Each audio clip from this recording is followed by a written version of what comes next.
Hi there. In this video, now that you know how to find end behavior of polynomials, we're going to discuss how to find that middle behavior of polynomials. So the whole thing we're looking at is graphing these, and we're going to look at finding what happens in the middle, and those are zeros. So back in the day, you probably learned how to factor these polynomials.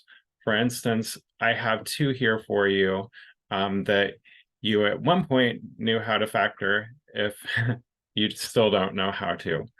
So for instance, we have a technique called difference of cubes. So I could write this x cubed minus 8 is equal to 0 by using the formula. So x minus 2 times x to the second plus 2x plus 4. And what we've done there is we successfully factored one of this polynomial. So if we set each one of these equal to 0, like we talked about with quadratics, we would get at least x equals 2, and then we would have a quadratic to solve by the quadratic formula. Another thing that you learned was grouping. So when you have 4 terms, you can definitely group these out, and that is separating them into their 2 terms at a time and taking out the greatest common factor. So the greatest common factor with that first grouping would, of course, be the x squared. And so if I took out the x squared here, I would be left with x minus 3. And for this grouping technique to work, it doesn't always work, but for it to work, I'd have to take out something from the second grouping to give me an x minus 3, and that would be a negative 4 in this case. Now that I've done that, I have 2 of the same factors, and I can take that out. So x minus 3, and I'm left with that x squared minus 4. When I take out the x minus 3 from both terms, I'm left with x squared over here and negative 4 here. And another technique you might remember to factor quadratics would be the difference of squares. So x squared minus 4 would factor into x minus 2 times x plus 2. And hey, this is all factored now. So if I set each factor equal to 0, I would get the zeros of x is equal to 3, x is equal to 2, and x is equal to negative 2. That would complete my picture with this polynomial. So I would know where to put my zeros of the polynomial, where it crosses the x-axis. Some of these, however, get more sophisticated, and that's what you're here in college algebra for, to look at the techniques that we would use if we didn't have one that grouped or had a special factorization technique. So that's what we're going to learn here. So the process is called long division, or I like to just skip on to synthetic division. So we can use long division to divide this polynomial by a certain factor. The first thing we should notice, though, is its end behavior. So if we look at the end behavior here, the degree and the leading coefficient, let me circle that term here, we note that this has leading coefficient 2 and degree 3. So we know the end behavior is going to look like a line, an odd degree polynomial with positive slope. So as x goes to negative infinity on the left, our function's going to go to negative infinity because it's going to be a line with positive slope. It's going to rise from left to right. And as x goes to infinity, so on the right-hand side of the graph, f of x is also going to go to infinity. So this is just part of putting this whole process together. We start with that in behavior. So in the ends, this graph is going to look like this. It's going to go up to the right, and as x goes to negative infinity, it's going to go down to the left. And we're going to fill in this dot, dot, dot now, which is in the center. One way to do that is to use long division. When you use long division, it's like dividing a number by another one. So let's say that I wanted to divide 101 by 6. Way back in the day, someone might have shown you how to divide by long division. They would say, well, how many times does 6 go into 1? It doesn't. So I put a 0 there, or I'd leave it blank. How many times does 6 go into 10? Once. So 1 times 6 is 6. I subtract that 6 from the 10, bring down my 1. How many times does 6 go into 41? Well, it goes 6 times. 7 would be too much. So I would have 36. When I take 6 times 6, I would subtract and have a remainder of 5. So I could write this as 16 and 5/6. Or even better yet, I could say 101 is equal to that 6 times the 16. So my divisor times the quotient plus that little remainder that's adding on, that 5. That's what we're going to do here in terms of long division. We're going to try to divide a polynomial into another. So I don't advocate for long division too much, but sometimes you have to use it. So let's talk about that process. When I look at 2x cubed minus x squared minus 16x plus 15, I'm dividing by the x plus 3. I sort of ask myself, okay, so what do I take times x to get me the 2x cubed? I have to take 2 times x squared.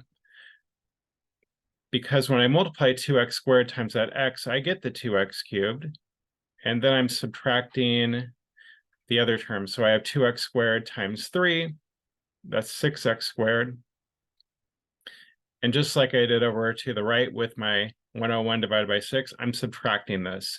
Usually what I do is I just change the sign and circle it to see what I'm doing. So 2x cubed minus 2x cubed should always cancel out to give 0.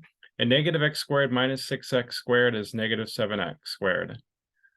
What did we do over here? We brought down the 1. So over here, we're going to bring down the negative 16x.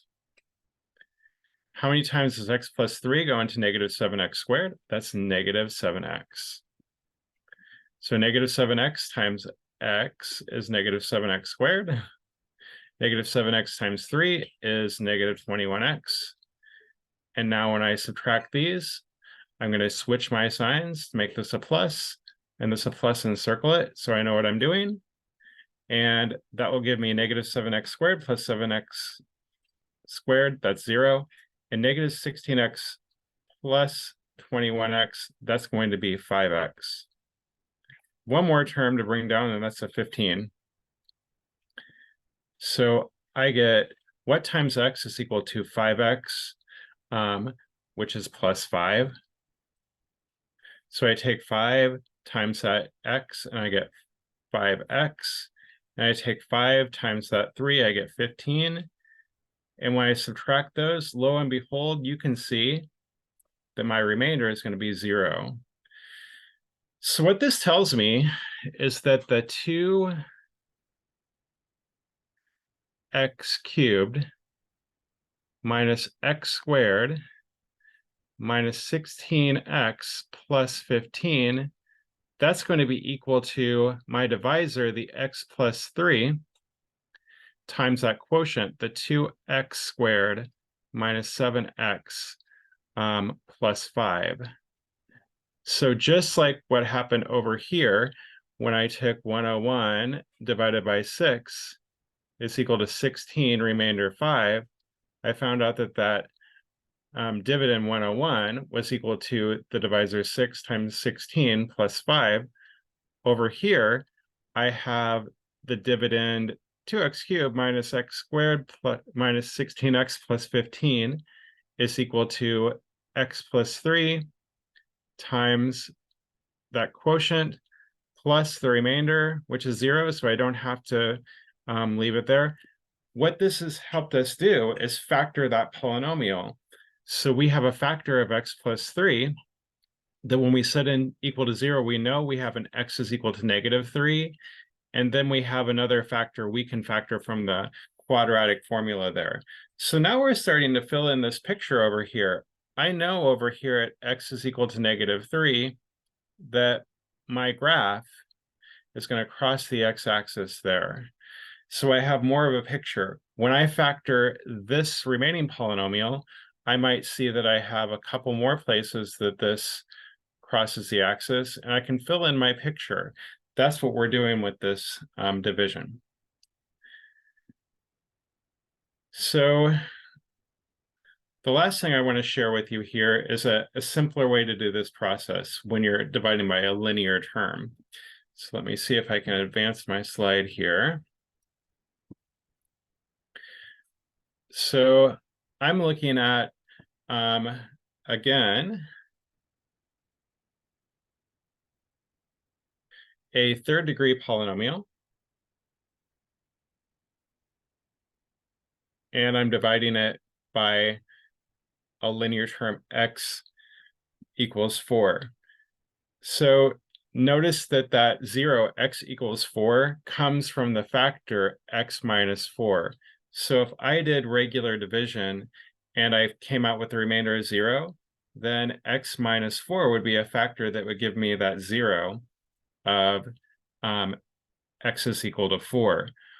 I can do this process called synthetic division to help me figure out if that's a 0 or not. What I do is I start with this factor. The 0 that gives me this factor is 4. So I write that 4 over here. Then I take all the coefficients from my polynomial in order, and I put them there. So I strip away the x cubed, the x squared, the -14x, and the -24. So what I do is this process above that you see for a synthetic division. I'm going to bring down my first coefficient, that 1. I'm going to multiply by 4, and I'm going to put it right under that second coefficient. So 1 times 4 is 4. I put it there. Now I'm going to add 1 plus 4 is 5. Now I take that 5 and multiply it by my 0, again, my potential 0, which is 4. So 5 times 4 is 20, and then I add. I get a 6. Now I take 6 times 4, which is 24, and I add, and I get a 0. So if I get a 0, what that means is my remainder is 0. If I don't get a 0, then that factor is not a factor. It didn't go in evenly. So what that tells me is I have a remainder of 0. So this is a factor, yay. And it also gives me the coefficients for a polynomial that's 1 degree less than this x cubed. So this tells me another factor is going to be the x squared plus 5x plus 6. And I've successfully factored this polynomial. So now this polynomial is going to be x minus 4. That's why synthetically divided by that 0 of 4. The factor would be x minus 4 times x squared plus 5x plus 6.